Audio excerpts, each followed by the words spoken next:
All right, guys, let's get in some NBA picks and props for Thursday, May 9th slate of games. Trey, click that leaderboard and have you start us off.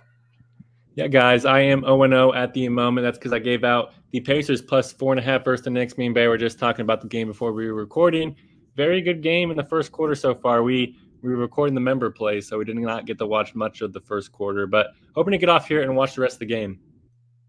Yeah, it's 36-all. Coach Tibbs probably having a heart attack out there with the way the defense is playing. Jalen Brunson is not in the game. He hasn't played for the last 4 minutes. I thought he got kicked in the nuts, but it might be his hand. So something to watch for in the second quarter in the second half. But Trey, let's go to the player props. Have you start us off? Yeah, guys, 0-0 obviously here as well. That is because I gave out Aaron Nesmith over 11.5 points versus the Knicks. I decided to get off here and watch Nesmith score 12 points and get us a cash. Yeah, and I've got Josh Hart over 1.5 threes made. He has not attempted one yet, but Trey, I was listening to a podcast today, pardon my take. They said a report came out of Josh Hart on April 7th. He shot a half-court shot, and his wrist clicked. He felt his wrist move, and ever since then, he told Jalen Brunson that he can now shoot threes, and he went from a 31% shooter to a 50% shooter in this month. That is insane how he's like, oh, my wrist just clicked back into the place, and now he's a really good shooter. What do you think of that? I can't find my hat to put on my cap. I'm just telling you what because that boy's capping. But if you look at the stats and go back to like when he said it, he's been shooting a ton of threes since then. So I don't know. Maybe it's real. Maybe. Who knows? I mean, the Knicks need the scoring, so they need to hope it continues. It could be real. Hopefully he turns it on in the second half. Let's go to the plays for tomorrow. Have you start us off? Yeah, guys, I'm going to talk about this Eastern Conference game again. It's going to be this Cleveland Cavaliers going up against Boston Celtics game. And I think this one should be a fun game to watch for the first couple minutes. Give me the Boston Celtics minus 13.5 here in this game, guys. I learned my lesson in game one when I backed the Cavaliers and said it was too many points. There's never too many points for this Celtics team, especially playing at home. They're simply too elite, and this Cavaliers team is simply terrible on offense. Mitchell, Garland, and Mobley, they scored 68% of the Cavaliers' points in game one and still got blown out. And the Cavaliers bench has simply been a no-show all playoffs long. I fully expect the Celtics to be able to score 2 more buckets than the Cavaliers each quarter to cover us this bet. And we need to remember how dominant the Celtics team has been at home this year. So far during the regular season and the postseason, the Celtics are 40-5 at home.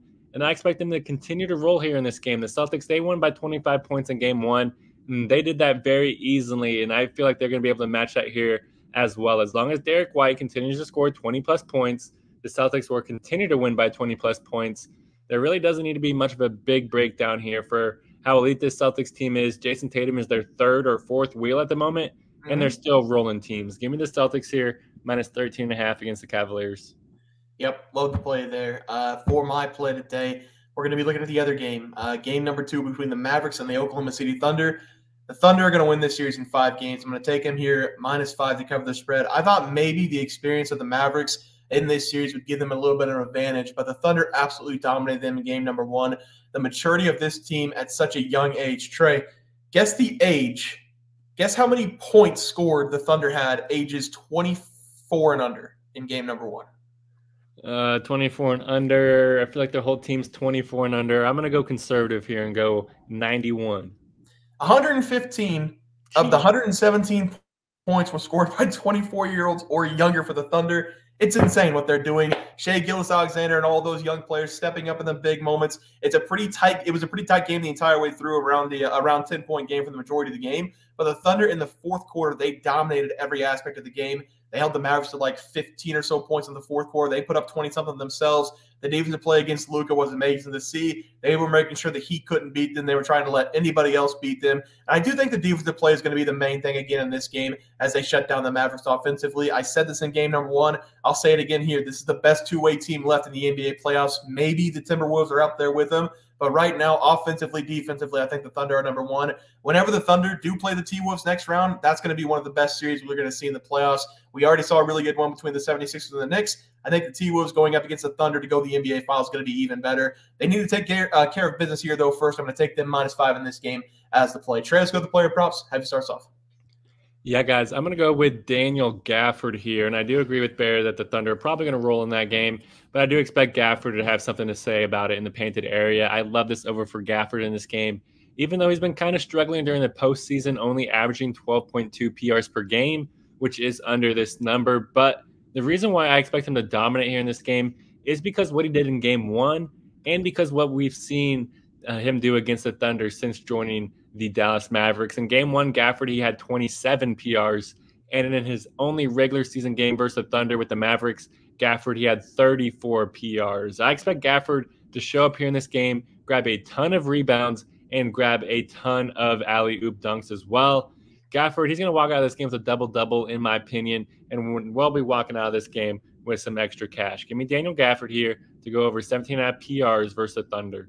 Yep, I do like the play there for you. For my play today, Derrick White. Over 17.5 points going up against the Cavs. They keep on bringing his number up. I'm going to keep on taking the over. It's nice to see he's finally getting some respect on his name. After being the best player in the playoffs so far for the Boston Celtics by a wide margin, it does feel like we're playing that game. The price is right, I believe it was. But the High Creek just keeps climbing and climbing the mountain, singing the Yodel-Who song. And at some point, you got to tell the guy, hey, get off. You're going to go off the ledge. And I'm telling you right now, I'm never going to stop. I'm going to take Derrick White until he doesn't hit this one. Looking at the playoffs for Derrick White so far, he scored 22.8 points per game. That's the second leading scorer on the Boston Celtics, right behind Jaylen Brown, who's scoring 24.3 points per game. Derrick White, while scoring less points, he's taken 4 less shots per game than Jaylen Brown. He's shooting 57.5% from the field, 50% from three, and he's only scoring 1.5 points less than Jaylen Brown. Now, if we compare him to Jason Tatum, who apparently is a superstar, Derrick White's outscoring him by 1.6 points per game. He's shooting 17% better from the field than Jason Tatum, 25% better from three. Jason Tatum currently making $36 million per season with the Celtics, which apparently is pretty cheap compared to Derrick White's 17.5, which I will admit, Trey, it's more than I thought they were giving him. But Derrick White's agent better get somebody on the phone, get him a super mega max, whatever the hell they call it nowadays, because he is carrying the Boston Celtics. We've scored 25-plus points in 3 consecutive games. I don't think it's going to stop anytime soon. I really like him here. I don't want him to stop. I really don't. I want 25-plus points games all the way out. Give me Derrick White here once again, over 17.5 points as the play. Trey, let's go to the graphic. Have you start us off? Yeah, guys, I'm going to go with the Celtics here, minus 13.5 versus the Cavaliers. Derrick White's going to be a pivotal force into us covering that double-digit spread. And I'm also going with Daniel Gafford, over 17.5 PRs versus the Thunder. He can easily grab 10 rebounds and, make 4 alley-oop dunks here for us to get this over. So I love both these plays. Former Wizard, right? Former Wizard, former Hornet. Yeah, former everything. Yeah, like the Wizards too for some reason. I've got the Thunder here, minus 5. I think they're going to stomp on the Mavs again. And then Derrick White again, over 17.5 points. He's hit me 6 straight times, make it 7 straight times. Guys, it's going to do it for the NBA Plays and Props for Thursday, May 9th slate of games. If you guys enjoyed the content, please sure to drop a like on this video and subscribe to the channel below. See you guys next video, and thanks for watching. Super Bowl. We also have 12,000 subs coming right around the bend. We're at 10,200. We're going to give away 2 tickets to anybody to any game they want. NBA, NFL, college basketball. It doesn't matter. We can wait until the new season for NFL. Any game you want to go, whenever we get to 12K, we're going to have that giveaway coming up as well. Leaderboard. We had multiple questions this morning about how to become a member for the YouTube channel. Let's do that really quick tutorial. You're going to go to youtube.com. You're going to go to Bears Profit Plays. You're going to search it in. You're going to hit our thing. There's a join button right just to the right of subscribe. You're going to click that. There's 2 options. You have the Bear Pack for $4.99. That gives you access to YouTube member plays. And then you have the Bear Pack Gold for $7.99 a month. That gives you access to our member plays on YouTube. And it gives you a 1-month membership to our website, bearsprofitplays.com. So if you get the Bear Pack Gold, you save yourself $2 a month, a little bit cheaper if you want to do that. But that is the tutorial for anybody that needed it. We had multiple questions today through email about how to do it, and it wasn't working. But if you want to know, there it is right there. Trey,